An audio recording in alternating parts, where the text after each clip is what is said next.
Saya lanjut yang keempat.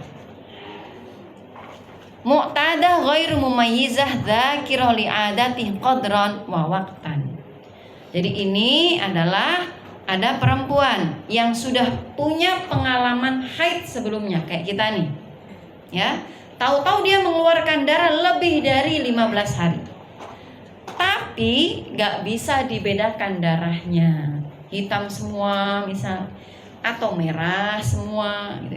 Atau cuman flek semua, itu gak bisa dibedain pokoknya itu. Atau bisa dibedakan tapi tidak memenuhi syarat. Ini ya kategorinya. Tidak bisa dibedakan atau bisa dibedakan tapi tidak memenuhi syarat. Tapi ya dia ingat kapan biasanya dia haid. Saya kalau haid selalu tanggal 2. Dia ingat tuh tanggalnya. Dia tahu juga berapa lama biasanya, dan saya biasanya 6 hari. Nah itu kasusnya ya. Orang perempuan yang seperti ini bagaimana hukumnya? Maka hukumnya dikembalikan kepada kebiasaan haid di bulan-bulan sebelumnya. Nah, jadi hukum kita mengikuti kebiasaan haid ketika kita istihadah berlaku untuk kategori ini. Kategori perempuan yang pernah haid sebelumnya, kemudian dia tidak bisa membedakan darahnya, atau bisa dibedakan tapi tidak memenuhi syarat, dan dia ingat betul kapan mulai haidnya dan berapa lama kebiasaan haidnya, maka dia mengikuti kebiasaan haidnya. Ya, contohnya bulan-bulan sebelumnya haidnya 7 hari dan sucinya 23 hari. Ya, ada perempuan nih, biasa dia tanggal 1 dia haid sampai tanggal 7.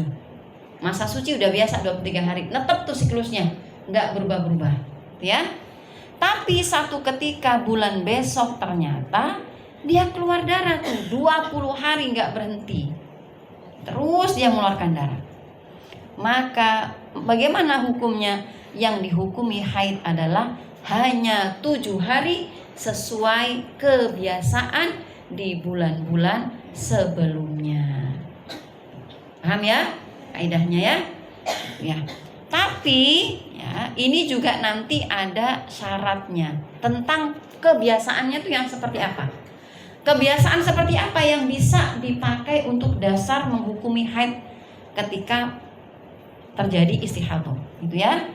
Nih, yang pertama disebutkan di sini ya, apabila kebiasaan haidnya tidak berubah-ubah, asalkan kebiasaannya tidak berubah-ubah, baru bisa pakai kaidah ini. Dia ngikut kebiasaannya. Tapi kalau berubah-ubah, nanti beda lagi hukumnya.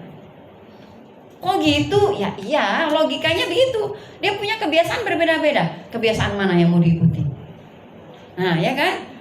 Nggak mungkin, nggak bisa tetap langsung 7 hari, nggak bisa. Karena kebiasaan dia berubah-ubah. Maka di fikih haid yang ke-10 ini ya, ada beberapa contoh konkret perbedaan kebiasaan. Maka tadi saya bilang penting mencatat tadi. Kapan kita haid, ya, kapan kita suci, gimana kebiasaan kita, berapa lama itu. Kalau terjadi istihadah biar kita nggak bingung.